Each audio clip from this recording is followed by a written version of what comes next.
Hello students. तो पिछले video में हमने बात की थी इफेक्टिव मास की, बात कर रहे थे अपन इलेक्ट्रॉन के 2D और 3D क्रिस्टल के लिए।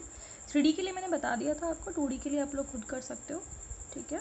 और ये डेरिवेशन अपना कंप्लीट हो गया था और हमने 1/m² की वैल्यू निकाली थी और इसको क्या नाम से हमने इसके मैट्रिक्स फॉर्म में भी इसको दिखाया था, ठीक है। यहाँ तक अपना काम हो गया था 1/m² के लिए, मतलब 1/m²। अब देखो, अगर अपन m² निकालेंगे तो उस केस में क्या होगा कि h² तो ऊपर आएगा और 1/d2 तो ना उल्टा एक्सप्रेशन हो जाता है।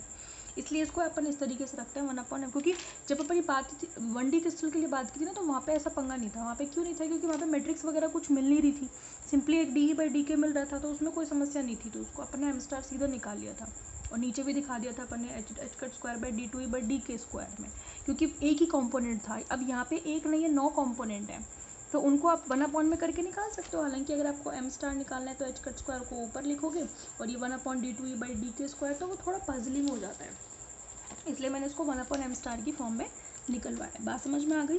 अच्छा, अभी इसमें आगे अपन बात करते हैं, जैसे कि अगर अपन क्या करें कि क्या नाम से इसी से अपन 1D के लिए भी निकाल सकते हैं। एक भी क्रिस्टल के लिए अगर हमको चाहिए तो अपन क्या करेंगे, अपन ने हालांकि निकाल लिया, क्या निकाला था, m² = h²/d2/dk²। तो एक ही कंपोनेंट आएगा, इसकी जगह पर के ही लिखेंगे खाली, है ना, सिंपली उससे हो जाएगा। अच्छा, फॉर फ्री इलेक्ट्रॉन के लिए, हालांकि हमें पता है कि फ्री इलेक्ट्रॉन के लिए जो पार्टिकल का जो मास है, वो उसका इफेक्टिव मास और उसका एक्चुअल मास दोनों बराबर ही होते हैं। वहाँ पे हम यही तो कहते हैं कि फ्री इलेक्ट्रॉन के लिए जब अपने बात की थी इफेक्टिव मास का कॉन्सेप्ट हमने स्टार्ट ही किया था, तब हमने दो ही चीज़ों की बात की थी, एक तो फ्री इलेक्ट्रॉन की और एक उस इलेक्ट्रॉन की जो किसी क्रिस्टल में बंधा हुआ है, यानी कि बाउंडेड है या वो किसी भी क्रिस्टल में है, ठीक है। तो हमने कहा था कि फ्री इलेक्ट्रॉन के लिए जो इफेक्टिव मास होता है उसके लिए केवल एक्चुअल मास ही होता है, इफेक्टिव मास जैसा कुछ नहीं होता। लेकिन अब हम उसको ये दिखाना चाहेंगे कि इफेक्टिव मास जो होगा फ्री इलेक्ट्रॉन में वो उसके एक्चुअल मास के ही बराबर होगा। ऐसे करके आपको शॉर्ट नोट में क्वेश्चन आ सकता है कि सिद्ध कीजिए कि मुक्त इलेक्ट्रॉन के लिए जो उसका प्रभावी द्रव्यमान है वो उसके वास्तविक द्रव्यमान के ही बराबर होगा, ठीक है। तो एक सिंपल क्वेश्चन बन जाता है, तो फटाफट से देख लेते हैं। For free electron, for completely free electron, completely इसलिए लगा रही हूँ कि अगर फ्री इलेक्ट्रॉन है तो कई बार ऐसा हो जाता है कि क्रिस्टल के अंदर फ्री इलेक्ट्रॉन हो, तो क्रिस्टल के अंदर फ्री इलेक्ट्रॉन की बात नहीं कर रहे हम, स्पेस के अंदर कोई फ्री इलेक्ट्रॉन है, that is completely free electron है, तो उसकी बात कर रहे हैं। तो कम्प्लीटली फ्री इलेक्ट्रॉन के लिए हम जानते हैं कि जो उसकी एनर्जी की इक्वेशन होती है h²k²/2m, ये तो आप अच्छे से जानते हैं। और ये कहाँ से आती है, चलो मैं बता देती हूँ आपको। देखो, हम ये जानते हैं ना कि पार्टिकल अगर फ्री होगा तो कोई पोटेंशियल काम में नहीं करेगा, पोटेंशियल उसके अंदर होएगा ही नहीं ना। अगर वो फ्रीली मूव कर रहा है दैट मीन्स उसके पास केवल काइनेटिक एनर्जी या पोटेंशियल एनर्जी तो है नहीं। तो इसका मतलब मैकेनिकल एनर्जी में दो एनर्जी होती है, kinetic energy plus potential energy. अब पोटेंशियल तो आप कह रहे हो कि 0 है, तो जो मैकेनिकल एनर्जी है वो केवल काइनेटिक एनर्जी के बराबर होगी। और काइनेटिक एनर्जी कितनी होती है, 12m²। अरे भाई, होती है या नहीं होती? होती है, ठीक है। अब देखें यहाँ पे हम कैसे लिखेंगे, ईजी आप, अच्छा इसी को क्या लिखते हो आप, p²/2m लिखते हो ना। p²/2m बनेगी कि नहीं बनेगी, कैसे बनेगी? इसको m से ऊपर नीचे मल्टीप्लाई कर दो तो ऊपर m² v² को p² लिख सकते हैं और नीचे 2m बन जाएगी। तो मोमेंटम की फॉर्म में इसी काइनेटिक एनर्जी को अपन p²/2m लिख सकते हैं। अब देखो, क्वांटम मैकेनिकली किसी भी मोमेंटम को अपन क्या कहते हैं, h⁻k कहते हैं ना। और ये भी कैसे आता है, चलो ये भी बता देती हूँ आप लोगों को। देखो, p = क्या होता है आपका, क्या नाम से, डी ब्रॉगली का जो रिलेशन था हमने पढ़ा था ना, लैम्डा = क्या था आपका, h/p, क्या कह लो, p = h/λ। तो p क्या था आपका, h/λ। इसको आप किससे मल्टीप्लाई कर दो, 2π से ऊपर और 2π से नीचे मल्टीप्लाई कर दो। अब ये जो h/2π है ये तो क्या बन गया, h⁻, और 2π/λ क्या बन गया, k। तो p बराबर क्वांटम मैकेनिकली जो होता है वो h⁻k होता है, ठीक है। क्वांटम मैकेनिकली, अगर नॉर्मली मैकेनिकली आप मोमेंटम को डिफाइन कर रहे हो तो अपन p = mv लिखते हैं, लेकिन अगर अपन क्वांटम मैकेनिकली कह रहे हैं तो p = h⁻k लिखते हैं। इसीलिए मैंने इस p² की जगह पर क्या लिखोगे, h²k² और नीचे क्या आ जाएगा, 2m। तो ये जो E = h²k²/2m लिखी है, ये मैंने क्या लिखी है, काइनेटिक एनर्जी ही लिखी है। बात समझ में आ गई? तो फ्री इलेक्ट्रॉन होगा तो उसके लिए टोटल एनर्जी जो है वो उसकी काइनेटिक एनर्जी के बराबर होगी, यानी कि h²k²/2m होगी। बात समझ में आ गई? अब मुझे क्या चाहिए, फ्री इलेक्ट्रॉन के लिए मुझे m* चाहिए। फॉर्मूला हमें पता है, सिंस इफेक्टिव मास फॉर्मूले की तरह आपको याद भी रखना है, क्योंकि इस पर क्वेश्चन भी आते हैं। इफेक्टिव मास का फॉर्मूला क्या होता है? इफेक्टिव मास का होता है m star is equal to h cut square upon d2e/dk²। अरे भाई होता है कि नहीं होता? इसका मतलब ई तो मेरे पास है ही, उसका बस मुझे के रेस्पेक्ट में 2 बार डिफरेंशिएशन करना है, तो मेरे पास ये आ जाएगा इफेक्टिव मास। एक बार डिफरेंशिएट करो तो क्या आएगा? 2 आगे आएगा, 2 से 2 कट जाएगा, h cut square k upon 2m आएगा। फिर आप एक बार और करोगे तो क्या आएगा? वो k भी हट जाएगा, तो क्या मिलेगा आपको?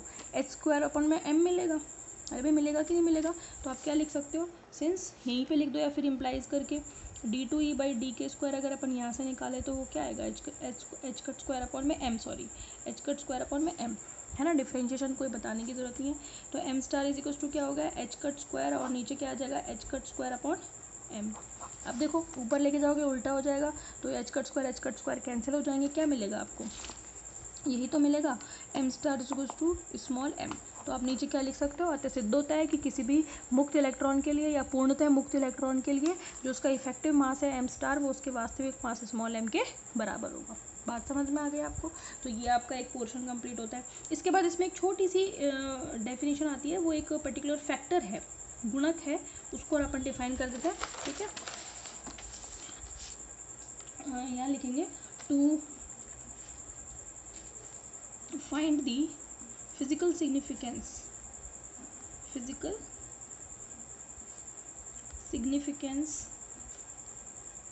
यानी कि भौतिक महत्व, physical significance of effective mass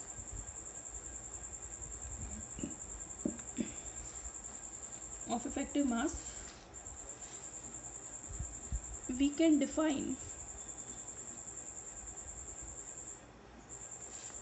can define a factor, है ना। और वो क्या है फैक्टर? उसका नाम है Fk। अब ये Fk क्या है? Fk is actually ratio of actual mass and effective mass. ठीक है, एक्चुअल मास और इफेक्टिव मास का जो रेशो है वो आपका क्या कहलाता है? Fk कहलाता है। समझ में आ गई?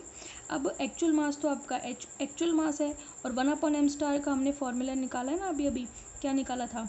1/h कट स्क्वायर और d2e/dk² निकाला है ना अभी। किसका?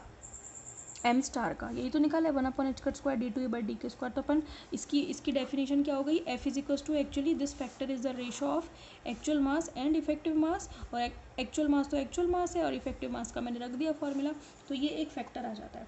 ये एक्चुअली क्या है? ये बताता क्या है ये फैक्टर? ये बताता है दरअसल डिग्री ऑफ फ्रीडम को। ये 3D के लिए निकालते हैं, बिकॉज हम ये जानते हैं, हालांकि 2D के लिए भी निकाल सकते हैं, 1D के लिए भी निकाल सकते हैं, कोई दिक्कत नहीं है। अगर 1D है तो k होगा खाली, अगर 2D है तो 2 फैक्टर होंगे, 3D है तो इसमें 9 फैक्टर आ जाएंगे। ठीक है, वो डिपेंड करेगा आपका कैसा क्रिस्टल है। तो फिर ये जो Fk है ये क्या बताएगा? डिग्री ऑफ फ्रीडम बताएगा। अब डिग्री ऑफ फ्रीडम आपने पढ़ रखी है, जानते हो आप, थोड़ा सा डिस्कस कर देती हूँ। देखो डिग्री ऑफ फ्रीडम होता है, ये बताता है कि what are the coordinate requirement to define a particle, to define a motion of particle, यानी कि किसी भी कण की गति को परिभाषित करने के लिए कितने क्या नाम से निर्देशांकों की हमें ज़रूरत पड़ रही है, वो किसको बताएगा? डिग्री ऑफ फ्रीडम, या हिंदी में बोलते हैं स्वतंत्रता की कोटि। तो स्वतंत्रता की कोटि एक्चुअली डिफाइन करती है the number of coordinate required to define the motion of any particle. बात समझ में आ गई? ये आपने पढ़ रखी है। डिग्री ऑफ फ्रीडम जो है अब 1D के लिए कितना होगा, 2D के लिए कितना होगा, 3D के लिए कितना होगा, अलग अलग होती है। पार्टिकल कैसा है, कितनी चीज़ों से बंधा हुआ है, तो अलग अलग केसेस में डिग्री ऑफ फ्रीडम अलग अलग होती है। सपोज़ करो आप एक पार्टिकल है या कोई चींटी है, कोई कीड़ा है, वो एक लाइन में मूवमेंट कर रहा है, एक सीधी लाइन में क्या कर रहा है? मूवमेंट कर रहा है, किसी एक्सिस के थ्रू मूवमेंट कर रहा है। तो यहाँ पे इस पार्टिकल या इस कीड़े की या इस चींटी की मोशन को बताने के लिए मुझे एक ही कोऑर्डिनेट की रिक्वायरमेंट है। तो इन दिस केस इसका जो डिग्री ऑफ फ्रीडम होगा वो कितना होगा? 1, जिसको शॉर्ट में ऐसे DOF दिखा देते हैं। ठीक है, अगर यही चींटी किसी प्लेन में मोशन कर रही है, किसी एक्सिस के थ्रू ना करके 2 एक्सिस के बीच में मोशन कर रही है, तो उसको डिफाइन करने के लिए मुझे क्या चाहिए? मिनिमम 2 कोऑर्डिनेट्स की रिक्वायरमेंट होगी, तो इसकी डिग्री ऑफ फ्रीडम हो जाएगी 3। और अगर यही कोई भी कीड़ा नहीं है ना, या फिर कोई ऐसा कीड़ा है जो उड़ रहा है, तो वो 3D स्पेस में उड़ रहा है, तो उसके मोशन को डिस्क्राइब करने के लिए 3 कोऑर्डिनेट्स की रिक्वायरमेंट होगी। तो यहाँ पे कोऑर्डिनेट नंबर होंगे 3। इसके अलावा आपने डिग्री ऑफ फ्रीडम केमिस्ट्री में भी पढ़ा होगा, आप गैसेस पढ़ते हैं। ठीक है, monoatomic, diatomic, triatomic, polyatomic, तो इन सभी गैसेस के लिए अलग अलग डिग्री ऑफ फ्रीडम होती है। मोनो एटॉमिक यानी कि क्या बोलेंगे इसको हिंदी में, एक परमाणविक, है ना, या द्विपरमाणविक गैस है, या फिर जिस ऐसी गैस है जिसमें कई तरीके की एटम है, तो उन सभी की डिग्री ऑफ फ्रीडम अलग अलग होती है। मोनो एटॉमिक की अलग, डाई की अलग और ट्राई की अलग। अगर कोई पार्टिकल है, जैसे ऑक्सीजन गैस है, ऑक्सीजन में एक पर्टिकुलर पार्टिकल दूसरे से बंधा हुआ होगा, तो इसमें क्या होगा कि ये पार्टिकल क्या कर सकता है, इसकी डिग्री ऑफ फ्रीडम कितनी होगी, है ना, ये आप पता लगाना, केमिस्ट्री की बुक में से पढ़ना, वहाँ से आपको पता लगेगा कि ये दोनों पार्टिकल एक दूसरे से रिजिडली बंधे हुए हैं, ये ध्यान रखना आप इसमें, ठीक है। तो पता लगाना इसका डिग्री ऑफ फ्रीडम कितना होगा, मोनो एटॉमिक का, डायटॉमिक का, ट्राई एटॉमिक का। तो हर चीज़ अलग अलग होती है। बेसिक सेंस इसका यही होता है डिग्री ऑफ फ्रीडम का, कि कितने नंबर ऑफ रिक्वायरमेंट है हमारे पास कोऑर्डिनेट की किसी भी पार्टिकल की मोशन को डिस्क्राइब करने के लिए, तो वो उसकी डिग्री ऑफ फ्रीडम होती है, ठीक है। तो यहाँ पे ये जो फिजिकल सिग्निफिकेंस है इफेक्टिव मास का, वो बता रहे हैं अपन इस एफ के से, और ये एफ के एक्चुअली किस चीज़ का मेजरमेंट करता है, उस पार्टिकल की डिग्री ऑफ फ्रीडम का, यानी कि स्वतंत्रता की कोटि का। बात समझ में आ गई?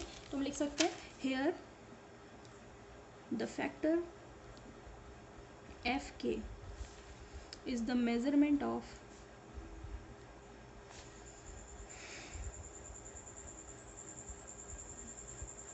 Degree of freedom.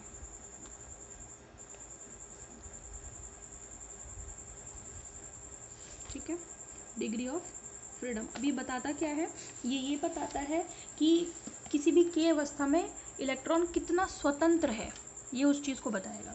समझ में आ रही है बात? किसको बताएगा कि इलेक्ट्रॉन कितना स्वतंत्र है। तो हम लिखेंगे हेयर एफ के इंडिकेट्स, ये भी इंपॉर्टेंट है, छोटे क्वेश्चन में पूछा जा सकता है। एफ के इंडिकेट्स दैट इन एनी के स्पेस हाउ मच, ऐसे लिखना कि इन के space electron is how much free, मतलब वो कितना स्वतंत्र है। मतलब एफ के क्या है, किस चीज़ का माप करता है, डिग्री ऑफ फ्रीडम का, यानी कि स्वतंत्रता की कोटि का। और ये क्या बताता है कि के स्पेस में पार्टिकल कितना या इलेक्ट्रॉन कितना क्या है, स्वतंत्र है। बात समझ में आ गई? अब इसमें भी कंडीशन है। अब देखो ना, कंडीशन तो अपन यहीं से निकाल सकते हैं कि अगर क्या हो जाए, M star is greater than M हो जाए, एम स्टार बड़ा हो जाए, तो इन दिस केस आपका क्या बनेगा, देयरफॉर एफ के क्या बनेगा आपका, लेस देन 1 बनेगा। लेस देन 1 होने का क्या मतलब है, इसका मतलब ये है कि यहाँ पर देखो एम स्टार बड़ा होने का क्या मतलब है कि उसका इफेक्टिव मास ज़्यादा है, एक्चुअल मास कम है। इफेक्टिव मास ज़्यादा होने का क्या मतलब हो जाएगा कि इलेक्ट्रॉन एक भारी कण की तरह बिहेव करेगा। एम स्टार ज़्यादा है जिसका इफेक्टिव मास ज़्यादा है, इफेक्टिव मतलब जो अभी इफेक्टिव है, डोमिनेंट पार्ट है, इसका मतलब पार्टिकल कैसे बिहेव करेगा, एक भारी कण की तरह बिहेव करेगा। बात समझ में आ गई? ठीक है। अच्छा, तो हम यहाँ पे लिखेंगे therefore electron will behave like a heavy particle. ठीक है।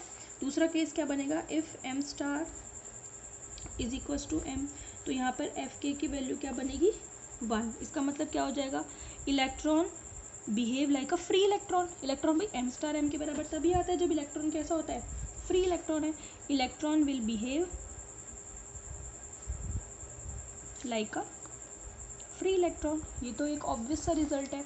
नंबर 3 जो आपका बनता है वो बनता है व्हेन एम स्टार इज आपका लेस देन एम हो जाए, यानी कि आपका इफेक्टिव मास जो है वो क्या हो जाएगा, कम हो जाएगा। इफेक्टिव मास कम होने का मतलब पार्टिकल विल बिहेव लाइक अ कैसे बिहेव करेगा, हल्के कण की तरह बिहेव करेगा।